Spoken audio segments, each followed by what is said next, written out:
आज की इस वीडियो में हम देखने वाले हैं कक्षा 10वीं की गणित। तो गणित के हम लोग इम्पोर्टेंट क्वेश्चंस को देखेंगे जो कि आपके एग्जाम की दृष्टि से बहुत ही इम्पोर्टेंट हो, ठीक है। और हम लोग उन सब चीज़ों पे चर्चा करेंगे कि जो हम लोग क्या ऐसा तैयार करें कि एग्जाम में उस टॉपिक से अधिक क्वेश्चन आ सके। जैसे कि हम बात करते हैं पहले लेसन की, जो कि आपकी वास्तविक संख्याएं हैं, ठीक है। तो इनमें से आपको 3 टाइप से क्वेश्चन तैयार करने हैं, ठीक है। और अगर आप 3 टाइप के क्वेश्चन तैयार करते हैं तो यकीन मानिए कि इन्हीं 3 टाइप के क्वेश्चन आपसे पूछे जाएंगे, और जो कि अब पूरा चैप्टर है 5 नंबर का, ठीक है। जो आपकी वास्तविक संख्याएं हैं या आपकी 5 नंबर की है।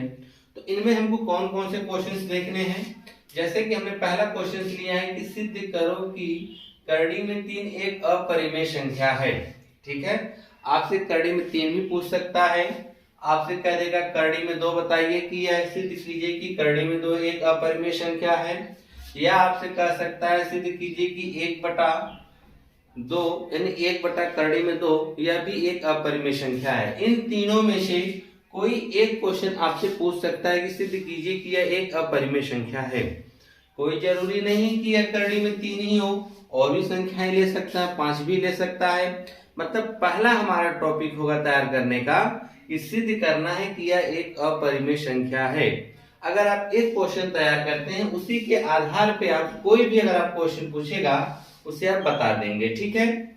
अब दूसरा क्वेश्चन कहा है बिना लंबी विभाजन प्रक्रिया किए बताइए कि निम्नलिखित परिमेय संख्याओं के दशमलव प्रसार शांत है या अशांत आवर्ती हैं। तो यह बहुत ही इंपॉर्टेंट क्वेश्चन है, इसको आप ध्यान से लगाइएगा और एग्जाम में जरूर पूछा जाएगा, ठीक है। हमने एग्जाम्पल के लिए 2-3 क्वेश्चन ले लिए, जैसे 13/3125, 17/8 और 637/7280। तो हम लोग क्या करते हैं, शांत या अशांत के लिए हम लोग को देखते हैं इसका जो हर है वह गुणनखंड हम करते हैं 2 की पावर m और 2 की पावर n के रूप का है कि नहीं, सॉरी 5 की पावर n के रूप का है या नहीं। मतलब वह 2 और 5 के रूप में ही टूटने चाहिए। तो अगर वह 2 और 5 के रूप में अगर वह मिलते हैं तो हम कह सकते हैं कि यह जो हमारा शांत होगा, अन्यथा अशांत होता है, ठीक है। अब इसके बाद हम तीसरा जो हमारा टॉपिक है, क्या निम्नलिखित संख्याओं का एचसीएफ ज्ञात करने के लिए न्यूक्लिड विभाजन एल्गोरिथम का प्रयोग कीजिए।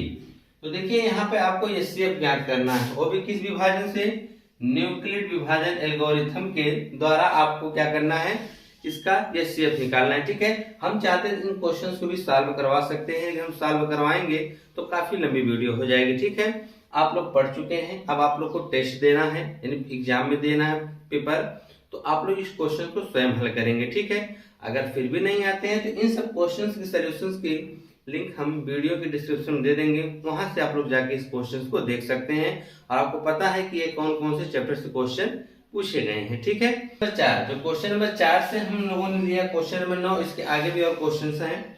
यह जो चैप्टर है आपका 2 चर वाले रैखिक समीकरण युग्म और द्विघात समीकरण, यह दोनों चैप्टर मिला के आपसे टोटल 18 नंबर के क्वेश्चन पूछे जाएंगे। पहला वाला 5 नंबर का क्वेश्चन उसमें पूछा जाएगा, जबकि दूसरा और तीसरा जो आपके सिलेबस जो 30% कटा उसको छोड़ने के बाद जो आपका दूसरा चैप्टर यह कर सकते हैं कि 2 चर वाले रैखिक समीकरण और द्विघात समीकरण, इन दोनों चैप्टर से आपके 18 नंबर के क्वेश्चंस पूछे जाएंगे, ठीक है। जिनमें से हम लोगों ने कुछ क्वेश्चंस इंपॉर्टेंट जो है उसको आपको बताने का प्रयास किया है, और सब क्वेश्चंस कई बार बोर्ड एग्जाम में पूछे भी गए हैं, ठीक है। जैसे कि यहाँ पे पहला कहा है कि अनुपातों a1/a2, b1/b2 और c1/c2 की तुलना कर ज्ञात कीजिए कि निम्नलिखित समीकरण के युग्म संगत है या असंगत है, ठीक है। यानी आपको यह दिया गया है जो 2 रैखिक समीकरण दिए गए हैं, ठीक है। इन दोनों रैखिक समीकरणों में बताना है कि इनका जो युग्म होगा वह संगत होगा या असंगत होगा। तो संगत असंगत निकालने के लिए आप लोग जानते ही हैं कौन सा फार्मूला हम अपनाते हैं, a1/a2 बराबर b1/b2 बराबर c1/c2, ठीक है। तो इसमें क्या होता है, अगर तीनों जब बराबर होते हैं तो हम कह देते हैं कि यह क्या है, समपाती हैं। क्या है, समपाती हैं। हम लोग जानते हैं कि अपरिमित रूप से अनेक हल होते हैं। क्या होते हैं, अनेक हल होते हैं। और यानी यह कह सकते हैं जिसका हल हम निकाल सकते हैं वह संगत होगा, जिसका हल नहीं निकलता वो क्या होगा, असंगत होगा। तो असंगत में सिर्फ एक ही कंडीशन आती है कि जब दोनों रेखाएं क्या हो, एक दूसरे के समांतर हो। समांतर होने की शर्त क्या होती है कि a1 बटा a2 बराबर b1 बटा b2 is not equal to c1 बटा c2। इस स्थिति में क्या होता है कि रेखाएं आपकी समांतर होती हैं, और जब रेखाएं समांतर होती हैं तो वह जो उसका संगत युग्म है वह कैसा होगा, असंगत होगा। बाकी एक कंडीशन और आता है, जब कोई नहीं बराबर होता है तो आप कहते हैं a1 बटा a2 is not equal to b1 बटा b2। तो इस कंडीशन में क्या होता है कि दोनों रेखाएं प्रतिच्छेद करती हैं और उनका एक अद्वितीय हल होता है। यानी जिसका हल हो सकता है तो वह संगत में आता है, जिसका हल नहीं है वो किस में आता है, असंगत में। हल होने का मतलब एक होता है प्रतिच्छेद करना और एक होता है संपादी। प्रतिच्छेद करने की शर्त क्या है, a1 बटा a2 is not equal to b1 बटा b2। तो इस कंडीशन में क्या होता है, वह प्रतिच्छेद करती हैं तो उनका एक अद्वितीय हल निकलता है, जबकि हम कहेंगे वह क्या है, संगत है। दूसरी कंडीशन में हम लोग जानते हैं कि अगर इनका जो a1 बटा a2 बराबर b1 बटा b2 is not equal to c1 बटा c2, यह स्थिति आती है तब रेखाएं समांतर होती हैं, और जब रेखाएं समांतर होंगी तो उनका कोई हल नहीं होगा, तो वह क्या कहलाएंगी, असंगत युग्म कहलाएंगे। ठीक है। और अगर तीनों बराबर हो तो आप कहेंगे कि क्या है, संपाती हैं, और जब संपाती होंगे तो इसका मतलब अपरिमित रूप से उनके अनेक हल होंगे।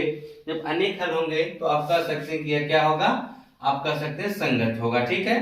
तो इस प्रकार से आप क्वेश्चंस को लिख सकते हैं, आपसे संगत संगत भी पूछ सकता है। ठीक है, इंपॉर्टेंट है, आप इसे तैयार कर लीजिएगा। अगला क्वेश्चन है आपके सामने रखा गया है 5वां। कहा गया कि 2x प्लस 3y बराबर 11 और 2x माइनस 4y बराबर माइनस 24 को हल कीजिए और इससे स्मॉल m का वह मान ज्ञात कीजिए जिसके लिए y बराबर mx प्लस 3 हो। यहाँ से आपको स्मॉल क्या कहते हैं, y m का मान पूछा गया है। ठीक है।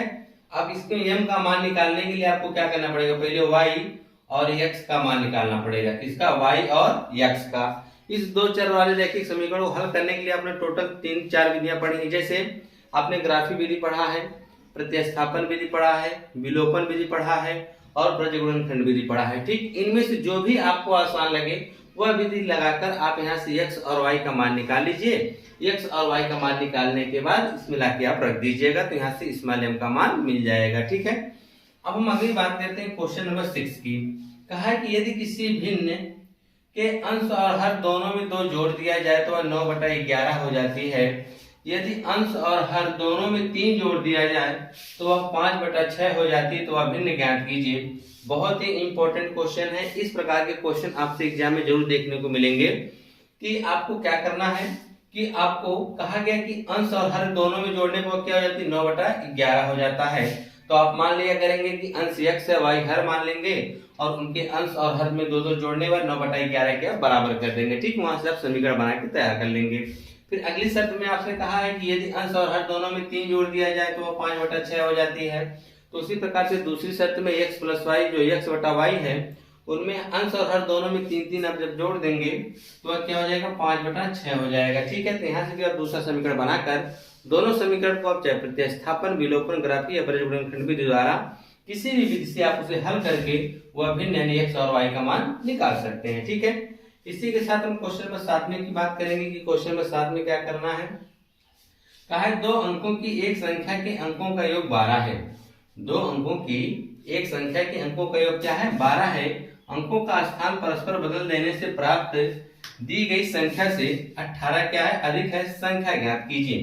तो यह वाला क्वेश्चन बहुत ही इंपॉर्टेंट है।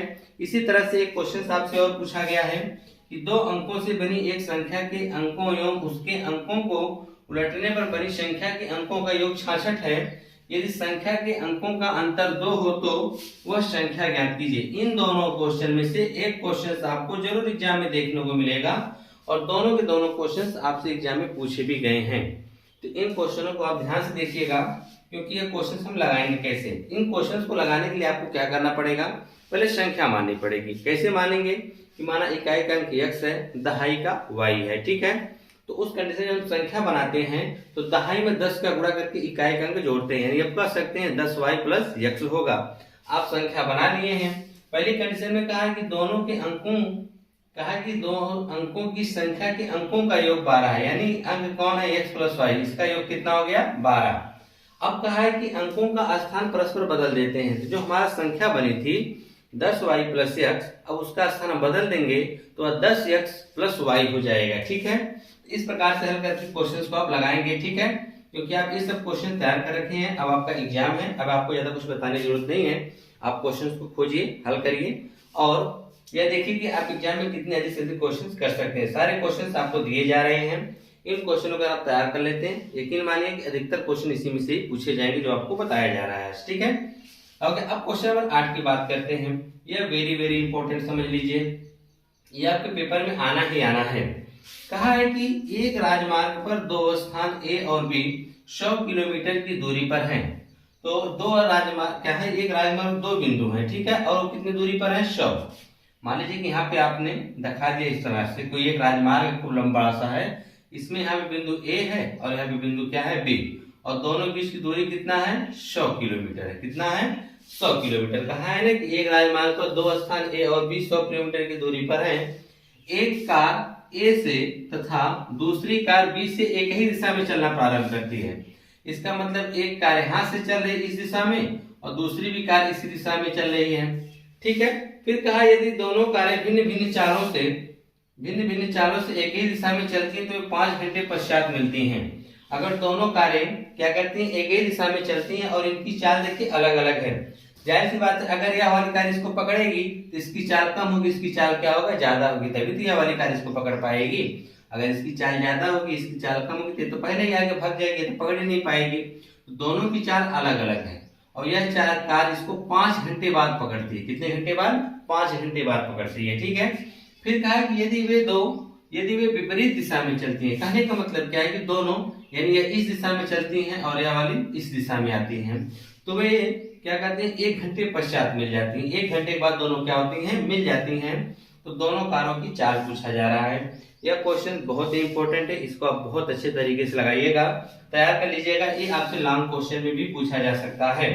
तो यकीन मानिए जितने भी आपको क्वेश्चंस बताए जा रहे हैं, पहले आप इतना तैयार कर लीजिए। क्या है कि मैथ का सिलेबस आपका इतना बड़ा है कि आप लोग क्या करेंगे, अगर सब क्वेश्चंस हल करना चाहेंगे तो नहीं कर पाएंगे। ठीक है, पहले जो इंपॉर्टेंट क्वेश्चन है उनको हम बता दे रहे हैं, आप उन क्वेश्चनों को पहले तैयार कर लीजिए, फिर उसके बाद आपके पास समय बचता है तो आप अन्य क्वेश्चनों के ऊपर अपना समय दीजिएगा। ठीक है, अभी इसके और भी क्वेश्चंस हैं, 2 4 वाले रैखिक समीकरण युग्म के चैप्टर के, उसको हम बता देते हैं। और इनमें से कुछ यह है कि आयु संबंधित वाले भी क्वेश्चन पूछे जा सकते हैं, और आप लोग जानते ही हैं कि इसमें से आपको युग्म जो बदल के लगाया जाता है क्वेश्चंस, उसको भी पूछा जाता है। ठीक है, आइए इन दोनों क्वेश्चनों को हम देख लेते हैं कौन सा इंपॉर्टेंट है, तब हम इसके बाद बढ़ते हैं द्विघात समीकरण।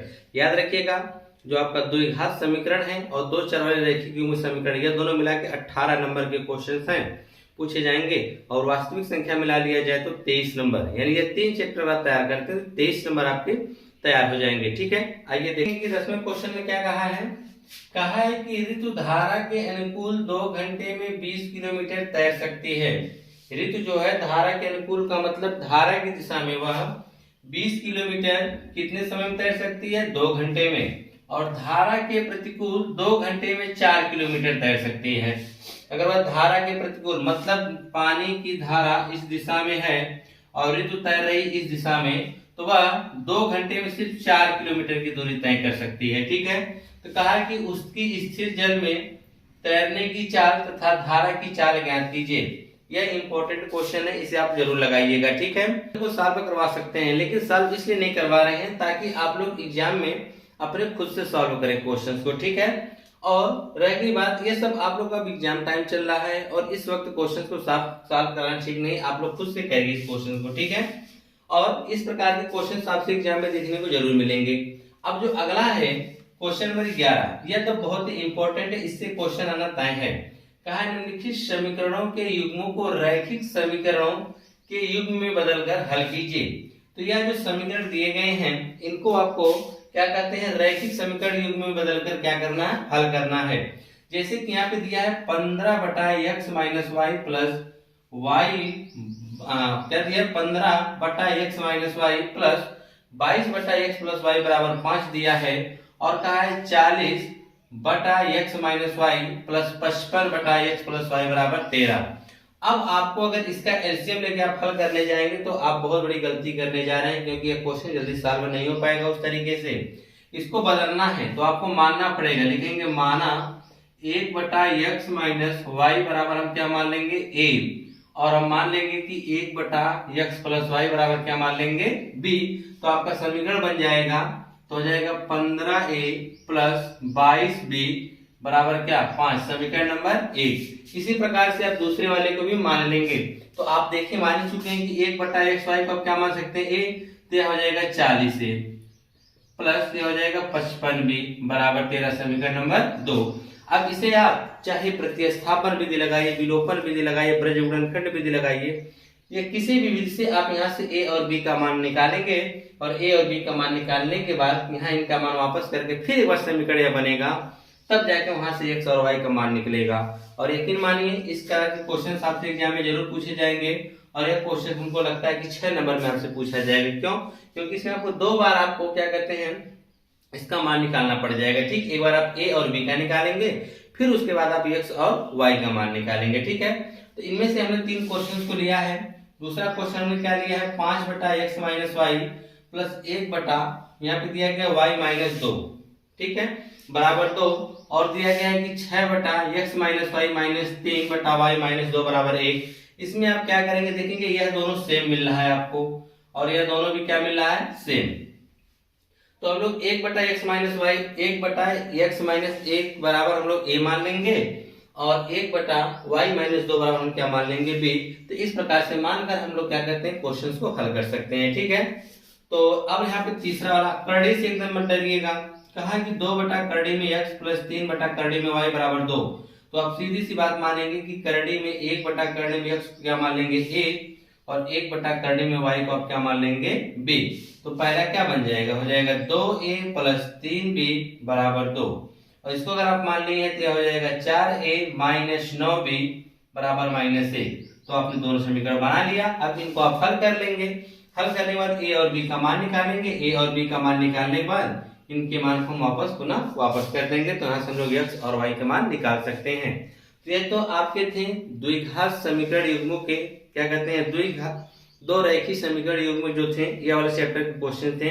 अभी तो आपका द्विघात समीकरण बचा हुआ है। ठीक है, तो अगर आप देखेंगे इनमें सब तक टोटल हम लोगों ने कितने क्वेश्चन देखे 11, जिनमें से 3 तो आपके पहले चैप्टर के थे, यानी इस चैप्टर में हम लोगों ने टोटल 8 क्वेश्चन देखे हैं। ठीक है, 8 क्वेश्चन इस चैप्टर से देखे हैं। आइए द्विघात समीकरण वाले क्वेश्चन को भी देखते हैं, ताकि हमको यह अधिक से अधिक क्वेश्चन इसलिए हम बता दे रहे हैं ताकि आप लोग इन क्वेश्चनों को तैयार करते हैं तो आपका पूरा चैप्टर रिवीजन हो जाता है। ठीक है, और इस चीज का ध्यान रखिएगा कि आपसे ब्रज गुणनखंड विधि से जरूर क्वेश्चंस पूछेगा। आपको एक रैखिक समीकरण युग्म दे देगा, कहेगा कि आप इसे ब्रज गुणनखंड विधि से हल कीजिए, तो आपसे वह भी पूछ सकता है। तो आप ब्रज गुणनखंड विधि तैयार कर लीजिएगा। आपसे ग्राफी विधि भी पूछ सकता है, और क्या कहते हैं प्रतिस्थापन और विलोपन, इन चारों में से हो सकता है कि कोई एक विधि से आपको रैखिक समीकरण युग्म दे दे। यही रैखिक समीकरण युग्म दे देगा कि 15a प्लस 22b बराबर 5 और 40a प्लस 55b बराबर 13 है को ब्रज गुणनखंड विधि से हल करिए या ग्राफी विधि से हल करिए। ठीक है, इस प्रकार से भी आपसे क्वेश्चंस पूछे जा सकते हैं। तो इन सब चीजों के लिए आप तैयार रहिएगा। ठीक है, आइए क्वेश्चन में कहा गया है कि ये जो हम लोग क्वेश्चन इसमें लिख रहे हैं 12वें क्वेश्चन से, यह द्विघात समीकरण के क्वेश्चन। ठीक है, द्विघात समीकरण में आप इतना अगर क्वेश्चन आप देख लेते हैं तो समझ जाइए कि आपने द्विघात समीकरण का पूरा चैप्टर रिवीजन कर लिया है। आपको सब क्वेश्चंस लगाने की जरूरत नहीं है। ठीक है, उसके कुछ इंपॉर्टेंट क्वेश्चन जो हम आपको बता रहे हैं, पहले आप इन क्वेश्चनों को हल करिएगा, बाकी जो आपके पास टाइम बचेगा तो अन्य क्वेश्चंस को भी आप हल कर लीजिएगा। ठीक है, जैसे कि 12वें में हमने लिया है 3 क्वेश्चन 12वें में लिए गए हैं। ठीक है, यह आपसे 1-1 नंबर या 2-2 नंबर में क्वेश्चन पूछे जा सकते हैं। जैसे कि कहा है द्विघात समीकरण 3x² minus 12x plus k बराबर 0 के मूल बराबर है तो k का मान बताइए। k का मान बताइए आपसे पूछा गया है। ठीक है, और आप जानते हैं मूल जब बराबर होता है तो क्या होता है b² माइनस 4ac बराबर क्या होता है 0। वहां से आप रखकर वहां से आप क्या कर सकते हैं k का मान निकाल सकते हैं। ये आपसे 1 नंबर में पूछा जा सकता है, या आपके बहुविकल्पीय प्रश्न में भी पूछा जा सकता है। ठीक है, इसी के साथ दूसरा वाला कहा है द्विघात समीकरण 2x² माइनस 4x प्लस 3 बराबर 0 का विभक्तिकर है। विभक्तिकर आप कैसे निकालते हैं, विभक्तिकर d बराबर b² माइनस 4ac। ठीक है, इसी हिसाब से आप लोग क्या निकालते हैं विभक्तिकर।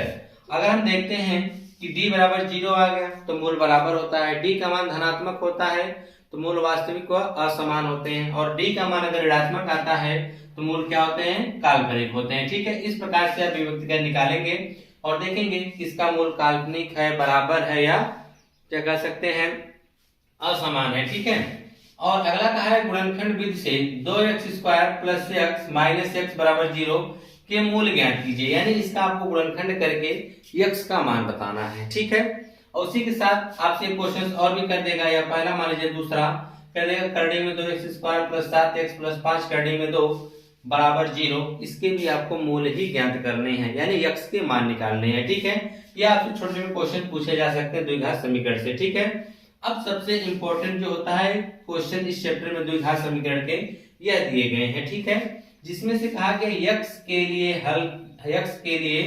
हल कीजिए, यानी x का मान निकालेंगे या x क्या कर सकते हैं द्विघात समीकरण के मूल ज्ञात कीजिए, जो भी कर सकता है क्वेश्चन को।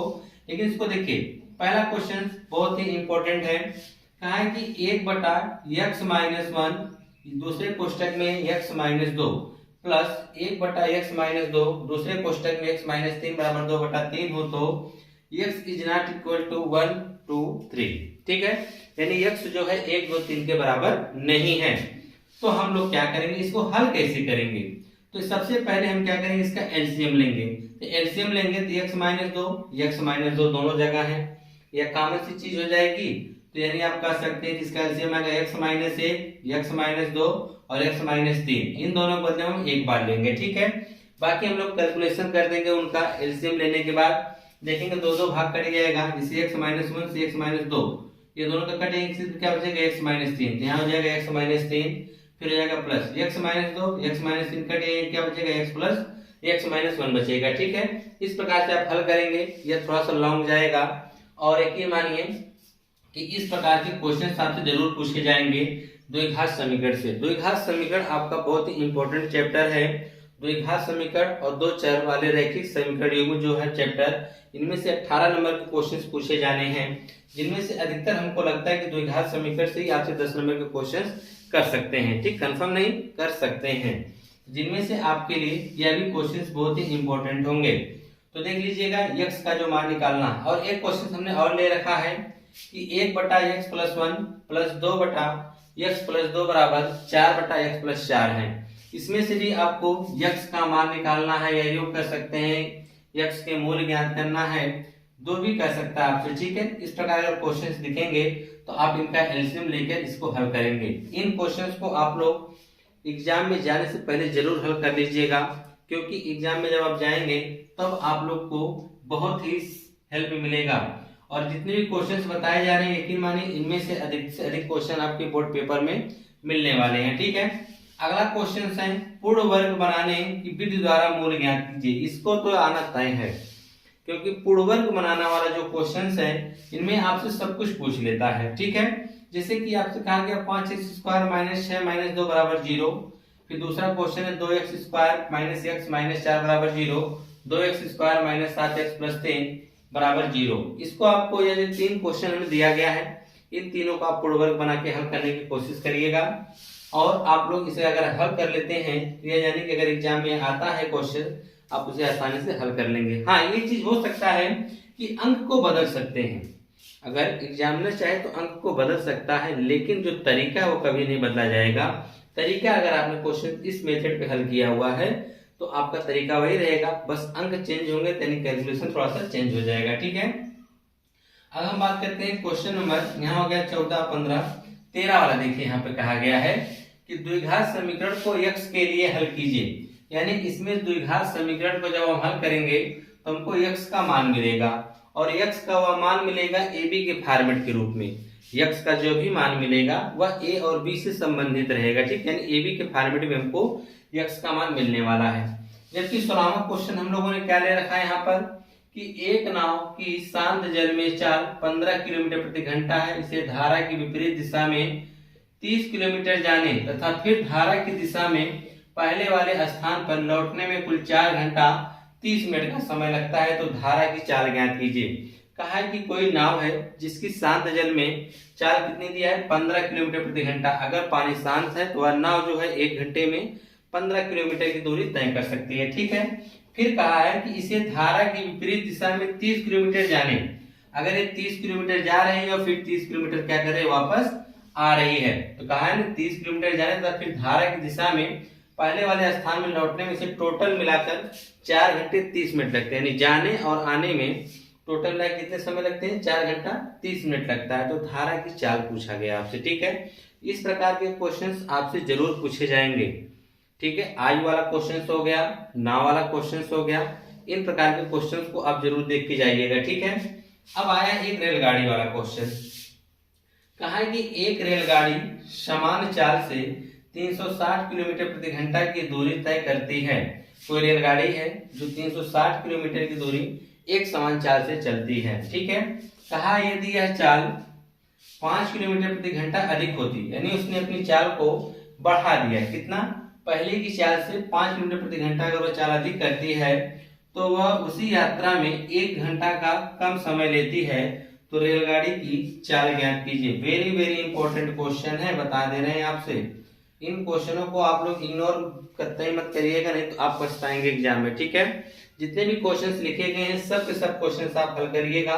और द्विघात समीकरण के लिए देखिए ज्यादा क्वेश्चंस नहीं बताया गया है, आप लोग देख सकते हैं कि द्विघात समीकरण के लिए आपके सामने 5-6 क्वेश्चंस हैं, 1 2 3 4 5 6 क्वेश्चंस हैं। अगर इन 6 प्रकार के क्वेश्चंस को आप हल कर लेते हैं तो आप द्विघात समीकरण के पूरे चैप्टर को आपने रिवीजन कर लिया है, ठीक। पहले आप इन क्वेश्चनों को रिवीजन करिएगा, फिर समय बचता है तो आप अन्य क्वेश्चंस जरूर हल करिएगा, ठीक है। ये सब के सब क्वेश्चंस इंपॉर्टेंट हैं।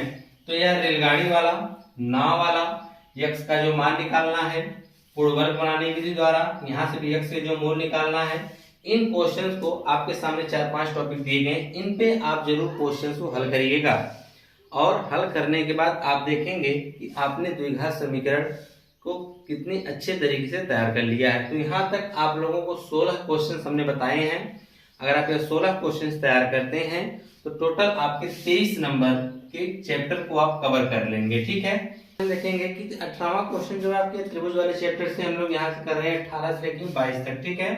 यह जो आपके सामने 5 क्वेश्चन बताए जा रहे हैं, ये जो पांचों क्वेश्चंस हैं त्रिभुज वाले चैप्टर से हमने लिया है, ठीक है। यह सब इंपॉर्टेंट क्वेश्चन है। जैसे कि यहाँ पे हम 18वें में आपसे पहला क्वेश्चन क्या कहा गया है कि दो समरूप त्रिभुजों के परिमाप क्रमशः 40 सेंटीमीटर तथा 7 सेंटीमीटर है, तो इनके क्षेत्रफलों में अनुपात ज्ञात कीजिए, ठीक है।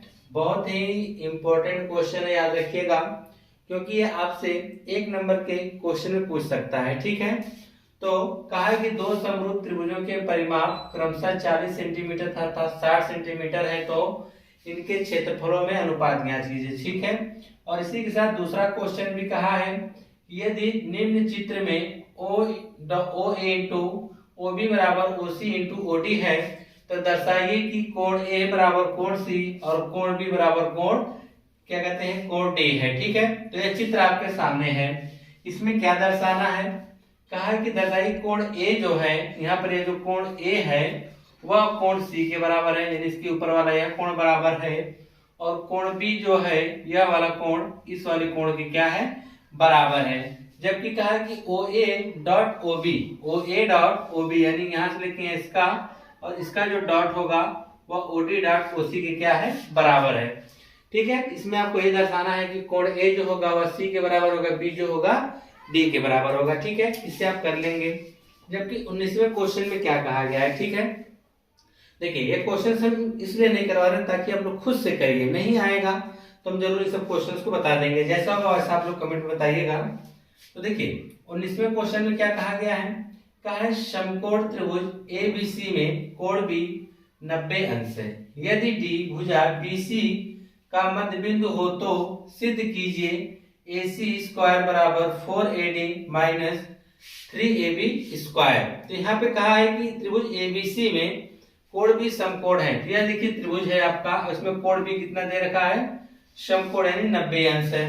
फिर कहा है कि जो यदि D भुजा BC का मध्य बिंदु है, जो आपको यहाँ पर बिंदु D दिया गया है, यदि D भुजा BC का मध्य बिंदु है, यहाँ पर एक चीज गलती हो गया है, यहाँ पे C नहीं बल्कि यहाँ पर D होगा और C यहाँ पर होगा, ठीक है, थोड़ा सा मिस्टेक हो गया था। तब यह होगा कि यदि D जो है BC का मध्य बिंदु है, ये जो D है वह BC का मध्य बिंदु है, तो सिद्ध करना है कि AC का स्क्वायर यानी यह जो AC का स्क्वायर होगा वह 4AD² यानी AD का 4 गुना उसका स्क्वायर माइनस 3AB का स्क्वायर। ठीक है, यह सब इंपॉर्टेंट क्वेश्चन है, इन सब क्वेश्चन को आप जरूर करके जाइएगा। ठीक है, जैसे कि हम 20वां क्वेश्चन देखते हैं कि 20वें में कहा है कि दो खंभे जिनकी ऊंचाइयां 6 मीटर और 11 मीटर हैं तथा ये समतल भूमि पर खड़े हैं, यदि इनके निचले सिरों के बीच की दूरी 12 मीटर है तो इनके ऊपरी सिरों के बीच की दूरी ज्ञात कीजिए। तो देखिए आपसे यह क्वेश्चन पूछा गया है, कहा है कि दो खंभे हैं जिनकी ऊंचाई 6 मीटर और 12 मीटर है तथा ये समतल भूमि पर क्या है, खड़े हैं। यदि इनके निचले सिरों के बीच की जो दूरी है वह 12 मीटर है तो इनके ऊपरी सिरों के बीच की दूरी ज्ञात करनी है। ठीक है, आइए देखिए कैसे लगता है। देखिए इसका हम चित्र कुछ इस प्रकार से बनाएंगे, जैसे मान लीजिए हम आपको बता देते हैं, यहाँ पर समझ लीजिएगा। तो चलिए ये और चित्र तो आप लोग कर ही चुके होंगे, इसको मिटा के यहाँ पे बता देते हैं। ठीक है, इस चित्र को आप लोग नोट कर चुके होंगे। अब कहा है क्वेश्चन ने कि दो खंभे जिनकी ऊंचाई 6 मीटर है, तो एक खंभा हमने यह ले लिया, इसका नाम हमने रख दिया AB, जिसकी ऊंचाई कितना दे रखा है, 6 मीटर है, और दूसरा खंभा 11 मीटर। तो जाहिर सी बात है 11 मीटर वाला खंभा इससे बड़ा होगा, और इसका नाम हमने क्या रख दिया है, CD। यह कितना हो गया, 11 मीटर हो गया। ठीक है, तथा ये समतल भूमि पर खड़े हैं, तो चलिए इसकी समतल भूमि हो गई जहां पर ये दोनों क्या है, खड़े हुए हैं। कहा यदि इनके निचले तलों के बीच की दूरी 12 मीटर है, यानी यहाँ टोटल कितना है, 12 मीटर है। ठीक है, फिर कहा तो इनके ऊपरी सिरों के बीच की दूरी ज्ञात कीजिए, मतलब यह खंभे के इस ऊपरी सिरे को इस ऊपरी सिरे इसी बीच की दूरी ज्ञात करना है, यह वाला आपको बताना है, यह बताना है। ठीक है, तो हम क्या करेंगे, तो यह जैसे 6 सेंटीमीटर, तो 6 सेंटीमीटर में आप इधर भी इनको एक बिंदु ले लेंगे, वह बिंदु का नाम दे देते हैं E, और B को जब हम E से मिला देंगे तो यह 6 है, तो यह भी कितना हो जाएगा, 6 मीटर। टोटल 11 है, तो ये ऊपर वाला कितना बच जाएगा, 5। अगर यह 12 है तो यह भी क्या आ जाएगा, 12 मीटर आ जाएगा।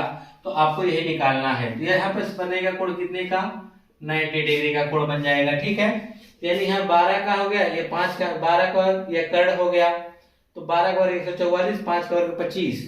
ठीक है, 144 25 जोड़ देंगे तो 169 हो जाएगा, यानी यह हो जाएगा BD का स्क्वायर बराबर 169, तो BD बराबर आपका आ जाएगा 13। यानी दोनों सिरों के बीच की जो दूरी होगी वह 13 मीटर होगी। ठीक है, लेकिन इसको आप लोग अच्छे से लिख के लगाइएगा, हमने हिंट बता दिया कैसे लगेगा, बाकी का काम आपका करना है। ठीक है, अब किसी वाले में देखिए क्या कहा है, कहा है किसी समबाहु त्रिभुज ABC की भुजा BC पर एक बिंदु D इस प्रकार स्थित है, जो यह समबाहु त्रिभुज है ABC।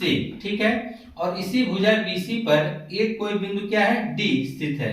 तो उस समय क्या हुआ कि जो BD हुआ वह BD बराबर 1/3 BC, BD बराबर 1/3 BC, यानी यह बिंदु जो है इसे 1:3 के अनुपात में बांट रहा है। फिर कहा है कि सिद्ध कीजिए कि 9AD का स्क्वायर, यानी 9AD का जो स्क्वायर होगा वह 7AB की स्क्वायर के क्या होगा, बराबर होगा, वह 7AB स्क्वायर के क्या होगा, बराबर होगा। बहुत ही इंटरेस्टिंग क्वेश्चन है, इसको आप लोग जरूर हल करके जाइएगा एग्जाम में। ठीक है, आइए अगला क्वेश्चन जो है हमने लिया है 22वां में कहा गया है कि किसी त्रिभुज में सिद्ध कीजिए कि उसकी एक भुजा के वर्ग का 3 गुना, किसी त्रिभुज समबाहु त्रिभुज ले लीजिए, तो समबाहु त्रिभुज की उसी एक भुजा का वर्ग का 3 गुना उसके शीर्षलंब के वर्ग के 4 गुने के बराबर होता है। यह क्वेश्चन आपसे पूछा जा सकता है, या एक प्रमेय समझ लीजिए या कुछ भी, यह क्वेश्चन आपसे पूछे जा सकते हैं। ठीक है, तो त्रिभुज के हमने मोस्ट इंपोर्टेंट 5 क्वेश्चन आपके सामने रखे हैं, पहले आप इन क्वेश्चनों को हल कर लीजिएगा, तब और क्वेश्चंस के ऊपर टच करिएगा। और ये जो क्वेश्चंस हैं, यह क्वेश्चंस बहुत ही इंपॉर्टेंट हैं। क्वेश्चन नंबर 19 और क्वेश्चन नंबर 21, ये आपसे अधिकांश पूछने के चांसेस हैं, तो इन पे आप लोग अधिक फोकस करिएगा। और फिर यह वाला क्वेश्चन भी इंपॉर्टेंट है, यानी इसमें जो भी बताए गए हैं सभी क्वेश्चंस अपने आप में बहुत ही इंपॉर्टेंट हैं, तो इनको आप क्या करिएगा, सबसे पहले तैयार करिएगा। जो भी टाइम बचेगा इसके बाद आप इस चैप्टर के अन्य क्वेश्चंस को भी हल करिएगा। ठीक है, रसायन ज्यामिति के हम लोग इंपॉर्टेंट प्रश्न को देखेंगे कि रसायन ज्यामिति में हमारे लिए क्या क्या इंपॉर्टेंट हो सकते हैं क्वेश्चन। तो आपके रसायन ज्यामिति टोटल 3 चैप्टर हैं, इन तीनों चैप्टरों से हमने 4-7 क्वेश्चन ऐसे निकाले हैं जो कि एग्जाम की दृष्टि से बहुत ही इंपॉर्टेंट है। ठीक है, तो आइए इन क्वेश्चनों को हम देखते हैं। जैसे कि हमने पहला क्वेश्चन 23 में रखा है कि y अक्ष पर एक बिंदु, जो बिंदुओं A से जो है बिंदु A का निर्देशांक दिया है 6,5 और B -4,3 से समदूरस्थ है का निर्देशांक होगा। किसका? जो y अक्ष पे वह बिंदु है उसी का निर्देशांक पूछ रहा है कि वह A और B से क्या होना चाहिए? समदूरस्थ होना चाहिए। किस अक्ष पर? y अक्ष पे। अगर हम y अक्ष पे हैं तो x का मान हमारा क्या हो जाएगा? 0 हो जाएगा। क्या होगा? 0 हो जाएगा। जैसे कि मान लीजिए चित्र के माध्यम बता दें, यही ठीक है। ठीक है, यहाँ पे आपका हो गया a का निर्देशांक दिया है 6,5 और यहाँ पे क्या हो गया? b का निर्देशांक दिया है -4,3, तो -4 आपने 3 ले लिया। ठीक है, कहा है कि y अक्ष पे एक बिंदु है जो इसी अक्ष पे, मान लीजिए y अक्ष का ही है और इसी पे कोई बिंदु है, मान लीजिए बिंदु आपने P ले लिया है, यही इसी बिंदु P का निर्देशांक आपको बताना है जबकि यह y अक्ष पे होगा। अगर y अक्ष पे होगा तो x का मान हमारा क्या होगा? 0 और y का हमको मान कुछ मिलेगा जिसको हमने x मान लिया है। ठीक है, अब हम क्या करेंगे? दो बिंदुओं के बीच की दूरी का सूत्र लगा के इस चीज को हम निकाल सकते हैं। ठीक है, यह तो आप मध्य बिंदु वाला भी फार्मूला लगा सकते हैं, जो आपके लिए बेटर पड़े आप उसकी सहायता से x का मान निकाल के बता दीजिए, तो वह बिंदु 0 और जो x का मान आएगा वह हो जाएगा। ठीक है, यह आपसे 1 नंबर के क्वेश्चन में पूछेगा। दूसरा वाला क्वेश्चन कहाँ है? बिंदु -6,8 की मूल बिंदु से दूरी ज्ञात कीजिए, यानी दूरी वाला सूत्र। तो दूरी वाला फार्मूला आपको पता ही होना चाहिए कि d बराबर अंडर रूट, यहाँ पे होता है x1 - x2 का whole square plus y1 - y2 का होल स्क्वायर। ठीक है, इस प्रकार से आप क्वेश्चंस के फार्मूले आप लगा सकते हैं। किसके लिए? मूल बिंदु। तो मूल बिंदु 0,0 हो गया, तो x1 y1 0,0, x2 y2 -6, -8 को मान के हम यह फार्मूला लगा देंगे जिससे आपका यह निकलता मान आ जाएगा। हाँ, अक्सर आप लोग देखिए याद किए होंगे x2 - x1 y2 - y1, अगर हम उसका स्क्वायर करेंगे तब भी दोनों के मान सेम आएंगे। ठीक है, अब अगला क्वेश्चन जो है तीसरा क्या लिया गया? ये सब छोटे छोटे प्रश्न हैं जो कि आप लोगों को तैयार होंगे। ठीक है, बस एक बार रिवीजन कर लीजिएगा। कहा कि k के किस मान के लिए k -1, 2, 1 और 4, 5 एक संरेख होंगे। तो संरेख के लिए आपको बताना है कि क्या है? k का मान निकालना है। अगर संरेख होंगे तो त्रिभुज का क्षेत्रफल बराबर हमें क्या आ जाएगा? 0। तो वहां से हम संरेख वाले फार्मूले के बराबर में 0 रख देंगे, वहां से हम k का मान निकाल लेंगे। संरेख से 2 क्वेश्चन आपके लिए रखेंगे जो कि दोनों क्वेश्चन इंपॉर्टेंट हैं। दोनों में से एक न एक आप क्वेश्चन पूछे जाएंगे। कहा सिद्ध कीजिए कि यहाँ पर बिंदु A, B, C, इन बिंदु A, B, C के निर्देशांक दिए गए हैं। पूछा यह संरेख है। अगर संरेख होंगे तो तीनों एक ही रेखा में होंगे, इसी त्रिभुज का बनने वाला क्षेत्रफल क्या होगा? 0 हो जाएगा। ठीक है, तो वहां से आप संरेख वाला फार्मूला लगाकर, यानी त्रिभुज के क्षेत्रफल वाला फार्मूला लगाकर चाहे तो आप इन दोनों संरेख वाले क्वेश्चन को हल कर सकते हैं। ठीक है, अगला क्वेश्चन है 24वां, जो कि बहुत ही इंपॉर्टेंट है क्योंकि इसमें संबंध आपसे पूछा गया x और y में। जब संबंध आपसे पूछा गया तो कहीं न कहीं यह क्वेश्चन कुछ अलग है। कहा कि x और y में एक ऐसा संबंध ज्ञात कीजिए कि बिंदु x, y बिंदुओं 3, 6 और -3, 4 से क्या हो? समदूरस्थ हो। जो यह बिंदु x, y होना चाहिए वह इन दोनों बिंदुओं से कैसा होना चाहिए? समदूरस्थ होना चाहिए। कहने का मतलब क्या है? यह दोनों बिंदु लिए गए हैं। समझ बात आ रही कि नहीं? पहला बिंदु आपका है 3, 6, दूसरा बिंदु क्या है? -3, 4 और हमको इसी में एक बिंदु लिया गया है, यहाँ पर हम लें और वह क्या होना चाहिए? x, y होना चाहिए। कहा है ना कि x और y में ऐसा संबंध ज्ञात कीजिए जो बिंदु x, y बिंदु इन दोनों से क्या होना चाहिए? समदूरस्थ। या जो x, y हो तो इन दोनों से क्या हो? समान दूरी पर हो, यानी दोनों के बीच की दूरी क्या आएगी? समान आएगी।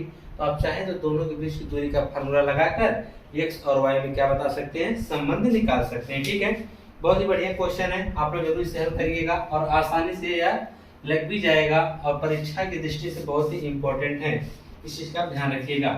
25वां क्वेश्चन हमने क्या लिया है? 25वां क्वेश्चन और उसके बाद एक क्वेश्चन है 28वां। दोनों क्वेश्चन एक ही जैसे हैं, बस थोड़ा सा डिफरेंट है। क्या है देखिएगा, इन दोनों में से एक क्वेश्चन आपसे जरूर पूछा जाएगा 25वें और 28वें में।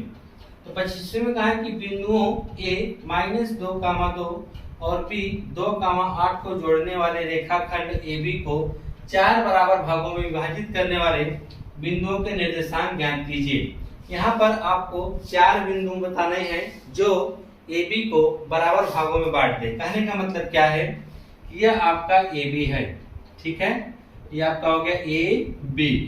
अब आपको इसी ए बी को 4 बराबर भागों में बांटने वाले बिंदुओं के निर्देशांक पूछा गया है।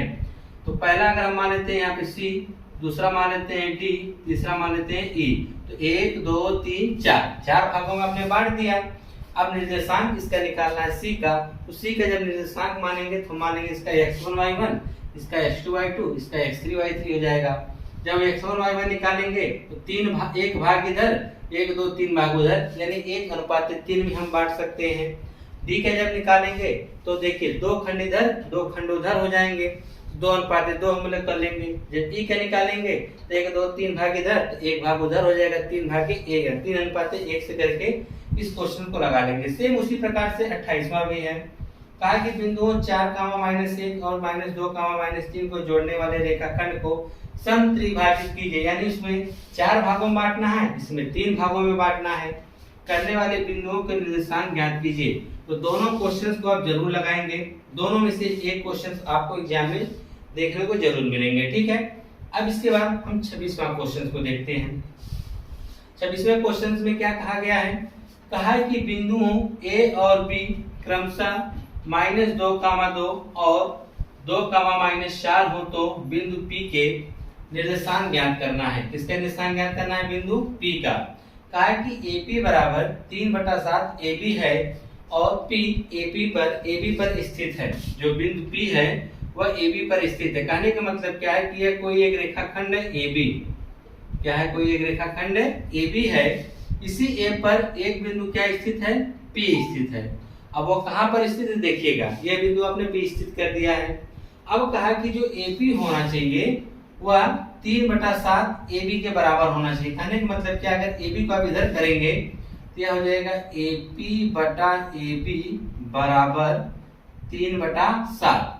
अगर हम बात करेंगे AB टोटल 7 भागों में बटा हुआ है और यहाँ पर AP जो है वह 3 भागों में है।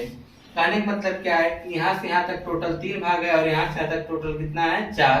और हम टोटल A से लेके B की बात करेंगे कितना आ जाएगा, 7। यानी P जो है इसको कितने भागों में बांट रहा है, 3:4 के अनुपात में बांट रहा है, ठीक है।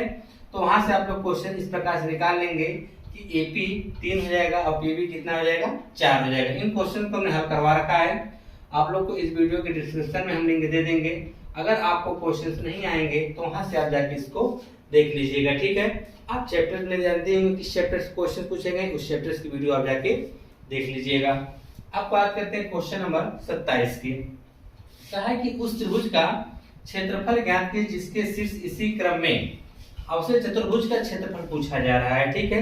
हो सकता है आपसे त्रिभुज का भी क्षेत्रफल पूछ लिया जाए, तो त्रिभुज के क्षेत्रफल के सूत्र भी आप तैयार रखेंगे, ठीक है। और चतुर्भुज के क्षेत्रफल का भी आप सूत्र तैयार रखेंगे। अगर आप चतुर्भुज का तैयार रखें, त्रिभुज का ऑटोमेटिक हो जाएगा, क्योंकि दो त्रिभुजों के क्षेत्रफल को जोड़कर हम चतुर्भुज के क्षेत्रफल निकालते हैं। तो कहा इसी क्रम में तो -4, -2, -3, -5, 3, -2 और 2, 3 है।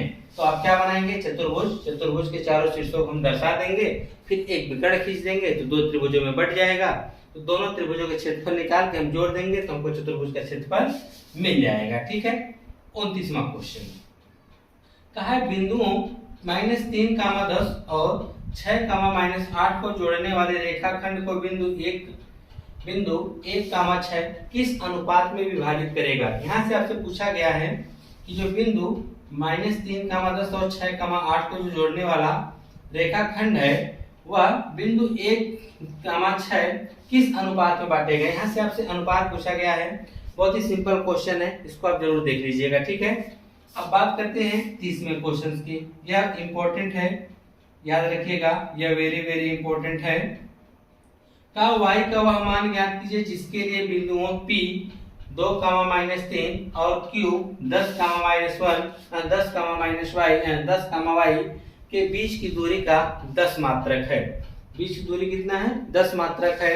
तो आपको यहाँ से देखेंगे तो x1 y1 और x2 y2 तो मिल ही जाएंगे, और दोनों के बीच की दूरी यानी d का मान तो आपको मिल ही गया है। इसको हल करके आप यहाँ से y का मान निकाल सकते हैं।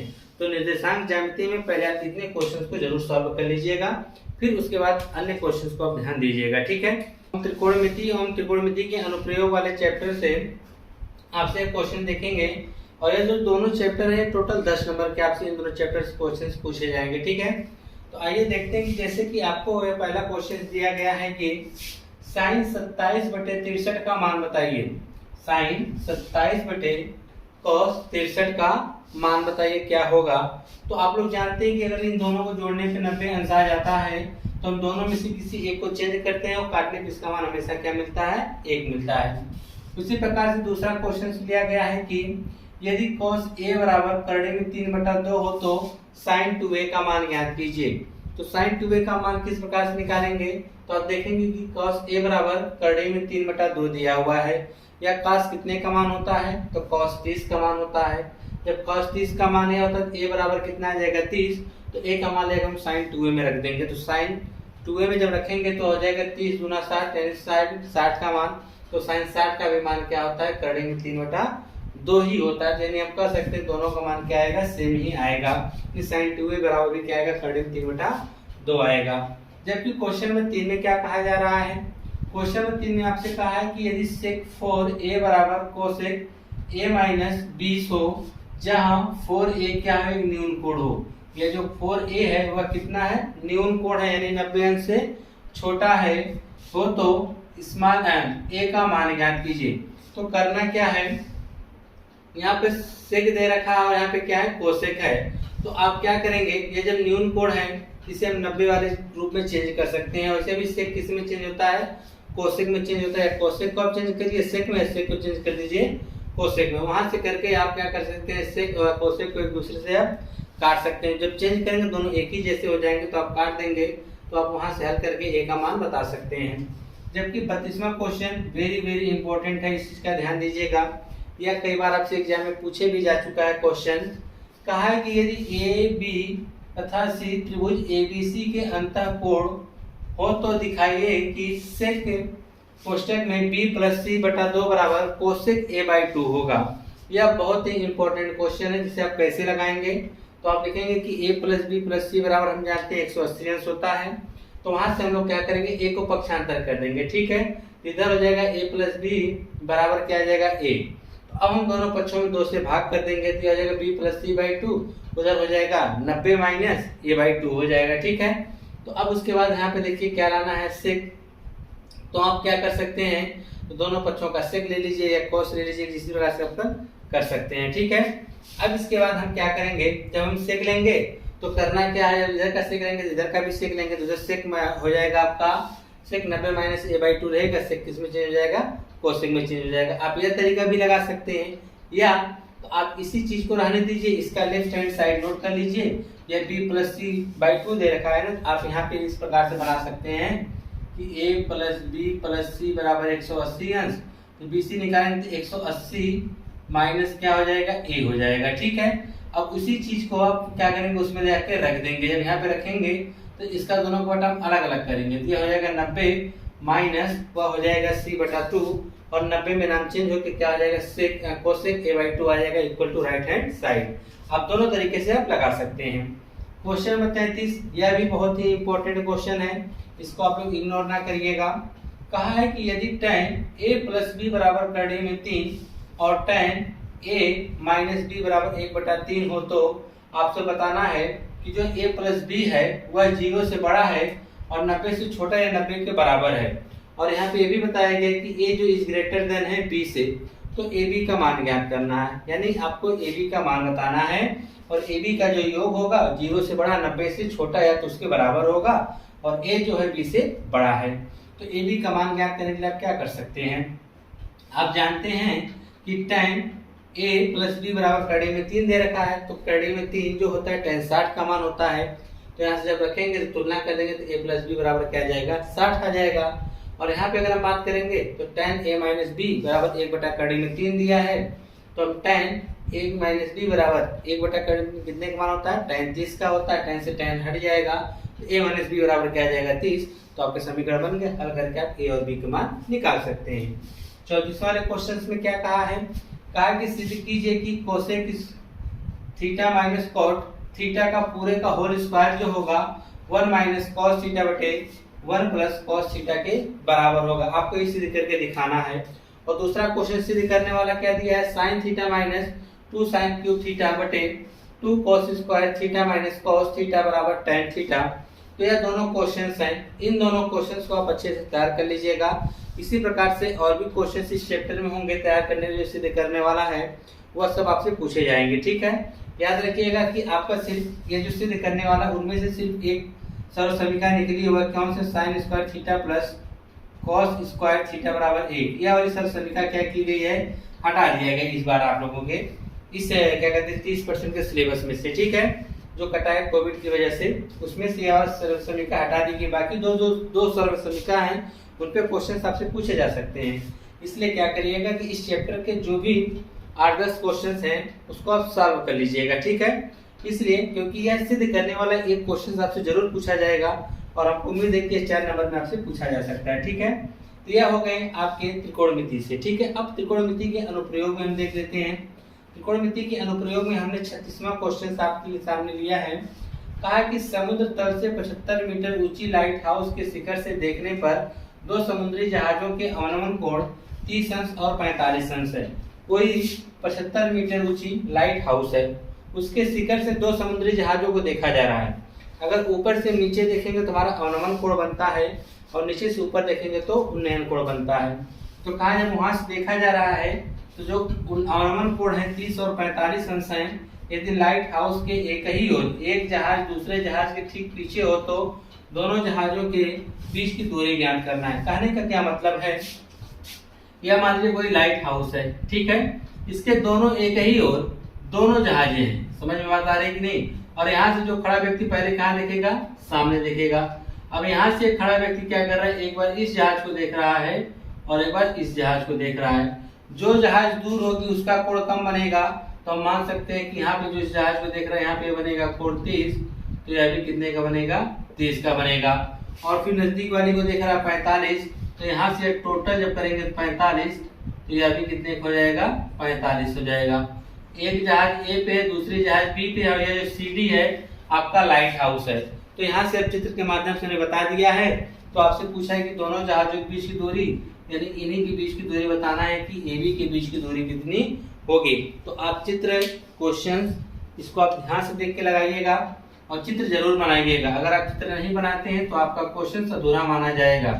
ठीक है, तो यह सब क्वेश्चन आप लोगों को तैयार होगा, तो आप लोग इस क्वेश्चन को थोड़ा फोकस कर लीजिएगा इस प्रकार के क्वेश्चन को, क्योंकि जिसमें दो कोण दे देगा या जिसमें दो आकृतियां दे देगी वह क्वेश्चन आपके लिए इंपॉर्टेंट हो जाएगा। ठीक, क्यों, इसलिए क्योंकि वह एक ही क्वेश्चन से आपसे कुछ बहुत सी चीजें पूछ सकता है। ठीक है, अगला क्वेश्चन जो आपके सामने हमने रखा है कि मीनार के आधार से और एक सरल रेखा में 4 मीटर और 9 मीटर की दूरी पर स्थित एक दो बिंदुओं से मीनार के शिखर के अवनमन कोण पूरक हैं। तो सिद्ध कीजिए कि मीनार की जो ऊंचाई है वह 6 मीटर है। कितना है, 6 मीटर हमको सिद्ध करके लाना है कि मीनार की ऊंचाई है। तो देखिए क्या करना पड़ेगा। कहा है कि मीनार है, तो मान लीजिए यह मीनार है और मीनार की क्या एक सरल रेखा है, इसी पे दो बिंदु हैं। तो हम मान लेते एक बिंदु ए है, दूसरा बिंदु बी है, CD आपकी क्या है, मीनार हो गई। ठीक है, अब कहा है कि मीनार के आधार से एक सरल रेखा में 4 मीटर की दूरी पर 9 मीटर की दूरी पर, यानी यहाँ से जो B है वह 4 है और यहाँ से जो C है वह कितना है, 9 मीटर है। ठीक है, पहला जो बिंदु B है C से वह 4 मीटर की दूरी पर है, C से A जो है वह 9 मीटर की दूरी पर है। कहा है कि बिंदुओं के शिखर का जो उन्नयन कोण है, यानी यहाँ से जब इससे क्या कहते हैं जो आपका मीनार स्थित जो शिखर के उन्नयन कोण है वह कैसे हैं, वह है एक दूसरे के वो क्या कहते हैं पूरक कोण। पूरक कोण का योग 90 अंश होता है, यानी अगर यह थीटा होगा तो दूसरा क्या आएगा, 90 माइनस थीटा आएगा। ठीक है, तो क्या सिद्ध कीजिए कि मीनार की ऊंचाई 6 मीटर है। इसे आप h मान लेंगे, h बराबर मान के निकालेंगे तो यह जो h का मान आएगा 6, तो इसका मतलब आपने यह सिद्ध करके दिखा दिया कि मीनार की जो ऊंचाई वास्तव में वह कितनी है, 6 मीटर है। ठीक है, और ऊंचाई दूरी से और भी क्वेश्चन हैं। क्वेश्चन देखते हैं कि 38वें क्वेश्चन में क्या कहा है। कहा है कि भूमि के एक बिंदु से एक 20 मीटर ऊंचे भवन के शिखर पर लगी एक संचार मीनार के तल और शिखर के उन्नयन कोण क्रमशः 45 अंश और 60 अंश हैं। मीनार की ऊंचाई ज्ञात कीजिए। देखिए इस प्रकार के क्वेश्चंस में आपसे चित्र बनाना बहुत अनिवार्य है। ठीक है, अगर आप चित्र बना लेंगे तो सबसे पहला काम आप चित्र बनाने का ही करेंगे। चित्र अगर आप बना लेंगे तो क्वेश्चंस को भी बहुत आसानी से हल कर लेंगे। जैसे कहा है कि भूमि के एक बिंदु से 20 मीटर ऊंचे भवन के शिखर पर लगी एक संचार मीनार के तल और शिखर के जो उन्नयन कोण बता रहा है। कहा कि भूमि के एक बिंदु से एक 20 मीटर ऊंचे भवन के शिखर पर, तो एक 20 मीटर ऊंचा कोई यह भवन है। ठीक है, यहाँ पे बना देते हैं, यह कोई एक भवन है जिसकी ऊंचाई कितना दे रखा है, 20 मीटर है। ठीक है, फिर कहा है 20 मीटर ऊंचे भवन के शिखर पर लगी एक संचार मीनार, तो इसके शिखर पर एक संचार मीनार हमारे तो कुछ हमने लगा रखा है। ठीक है, यह संचार मीनार है। ठीक है, कहा संचार मीनार के तल और शिखर का जो उन्नयन कोण है वह 60 अंश और 45 अंश है। कहाँ से, भूमि के किसी बिंदु से। तो भूमि का मान लेते हैं भूमि हो गया, इसके किसी बिंदु से। तो यह संचार मीनार जो आपने लगाया है इसके तल और इसके शिखर का जो उन्नयन कोण है वह 45 और 60 अंश है। कार्य मतलब क्या है, यह संचार मीनार जो लगा है इसके तल की बात करेंगे तो कितने अंश का कोण बना रहा है, 45, और उसके शिखर का बात करेंगे तो कितना बना रहा है, 60 अंश बना रहा है। तो मीनार की ऊंचाई ज्ञात कीजिए। तो मीनार की ऊंचाई ज्ञात करना है तो आप देख ही रहे हैं कि जो संचार मीनार है इसकी ऊंचाई, तो हमारे इसकी ऊंचाई क्या होगी, h होगी।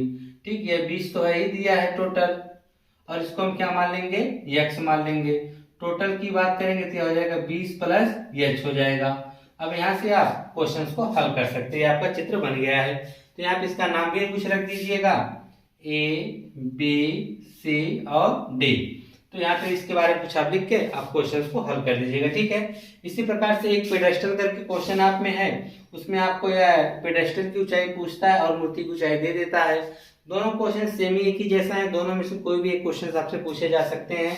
दोनों को लगाने का तरीका एक ही है, बस क्या है कि उसमें जैसे यहाँ पे h का मान पूछाएगा तो उसमें h का मान दे देता है, और नीचे जो यहाँ 20 है यहाँ पे यानी पेडेस्टल की ऊंचाई आपसे पूछता है। ठीक है, तो ये क्वेश्चन को आप इस प्रकार से लगाएंगे। आइए अगला क्वेश्चन जो है 39वां क्या कहा है, कहा है कि एक 60 मीटर ऊंचे भवन के शीर्ष से देखने पर एक मीनार के शीर्ष एवं पाद का अवनमन कोण 30 अंश तथा 60 अंश हो तो मीनार की ऊंचाई ज्ञात कीजिए। कहा है कि कोई एक भवन है, तो हमने एक भवन बना दिया। चलिए, यह आपका एक भवन बन के रेडी हो गया, जिसकी ऊंचाई से कितना दे रखा है, 60 मीटर। तो यह जो भवन है इसकी ऊंचाई कितना, 60 मीटर, जिसको हमने नाम दे दिया AB। कहा है भवन के शिखर से देखने पर एक मीनार के शीर्ष एवं पाद के अवनमन कोण, कोई मीनार जो होगा वह भवन से बड़ा होगा। ठीक, इसका नाम क्या दे दिया, CD। और ये दोनों पृथ्वी पर ही यानी एक समतल स्थान पर स्थित हैं, या यूं कह सकते हैं यह हो गया इसके इस पे। तो यह भी अगर 60 है तो इसको भी हम यहाँ से मिला देंगे, तो यह बिंदु हम मान लेते E, यह भी तो कितना होगा, 60 मीटर होगा। क्या होगा, 60 मीटर, और यह वाले को हम क्या मान लेंगे, h। ठीक है, अब कहा यहाँ से खड़ा होकर यह जो व्यक्ति है मीनार के शीर्ष को, यहाँ से खड़े होकर मीनार के शीर्ष को जब देख रहा है तो 30 अंश का कोण बना रहा है। और कहा जब इसके पाद को यहाँ से देख रहा है यहाँ पर, तब यहाँ पर यह जो कोण बना रहा है इसके साथ कितने का बना रहा है, 60 अंश का। अगर यहाँ पे 60 बनेगा तो यह भी कितने का बनेगा, 60 अंश का बनेगा। तो पूछ रहा है मीनार की ऊंचाई, तो मीनार की ऊंचाई टोटल कितनी है, 60 प्लस h है। अगर इस दूरी की बात करेंगे यह क्या हो जाएगी, x। पहले छोटा त्रिभुज लेकर हम यहाँ से x का मान निकाल लेंगे, फिर उसको लेके आ जाएंगे इस वाले त्रिभुज में। यहाँ x का मान तो पता ही रहेगा हमको, यहाँ पे रखकर tan थीटा बराबर h बटा x करके यहाँ से x का मान रख के h का मान निकाल लेंगे, तो 60 में जोड़ के हम क्या कर सकते हैं, पूरे मीनार की ऊंचाई ज्ञात कर सकते हैं। ठीक है, बहुत ही इंपॉर्टेंट क्वेश्चन है, इस चीज का ध्यान दीजिएगा। हम चित्र से थोड़ा इसलिए समझा दे रहे हैं ताकि आप क्वेश्चन को बहुत ही जल्दी से लगा सकें। ठीक है, आइए लास्ट क्वेश्चन जो इस सीरीज का होगा आपका, यानी इस वीडियो का, तो लास्ट क्वेश्चन में देखेंगे क्या कहा है। यह वेरी वेरी इंपॉर्टेंट हो सकता है, जो कि आपके एग्जाम में आ भी सकते हैं। ठीक है, कहा कि एक मीनार के पाद बिंदु से भवन के शिखर का उन्नयन कोण 30 अंश है। कोई एक मीनार है और एक क्या है, भवन है। भवन छोटा होगा, मीनार बड़ी होगी। ठीक है, ये भवन छोटा होगा, मीनार क्या होगी, बड़ी होगी। कहा है एक मीनार के पाद बिंदु से, मीनार के पाद बिंदु से, मीनार हमारी है ए बी, भवन है सी डी। मीनार के पाद बिंदु से भवन के शिखर का उन्नयन कोण 30 अंश है, यानी भवन के शिखर का उन्नयन कोण कितना बना दिए, 30 अंश है। और कहा भवन के पाद बिंदु से मीनार के शिखर का उन्नयन कोण 60 अंश है। तो भवन का पाद बिंदु से यहाँ से जब मीनार के शिखर को देखा जा रहा है कितने अंश का कोण बन रहा है, 60 अंश का बन रहा है। यदि मीनार 50 मीटर ऊंची हो तो यह मीनार जो है आपका कितना दे रखा है, 50 मीटर अगर यह ऊंची है तो भवन की ऊंचाई बता दीजिए कि भवन की ऊंचाई क्या होगी, जिसे हमने क्या मान लिया, h। तो आप क्या करेंगे, पहले इस वाले बड़े वाले त्रिभुज को देख रहे हैं ना, ए बी सी, इस त्रिभुज को लेंगे और यह भुजा को हम क्या मान लेंगे, x का मान निकाल कर फिर इसके साथ इस वाले त्रिभुज से करके हम यहाँ से h का मान निकाल लेंगे। ठीक है, तो इस प्रकार से आपके यहाँ पर ऊंचाई दूरी तक के क्वेश्चंस को हमने इंपॉर्टेंट जो था बता दिया। इसके बाद और भी क्वेश्चंस बचे हुए जो कि यह वीडियो काफी लंबी होती चली जा रही है, हम उसको अगली वीडियो में आपको बता देंगे। ठीक है, और हाँ, इन सब के जो क्वेश्चंस के सॉल्यूशंस हैं जो हमने चैप्टर में पढ़ा रखा है, उन सभी चैप्टरों के लिंक हम इस वीडियो के डिस्क्रिप्शन में डाल देंगे, वहां से आप देख लीजिएगा। ठीक है, और हाँ, अपने दोस्तों के साथ इसे जरूर शेयर करिएगा ताकि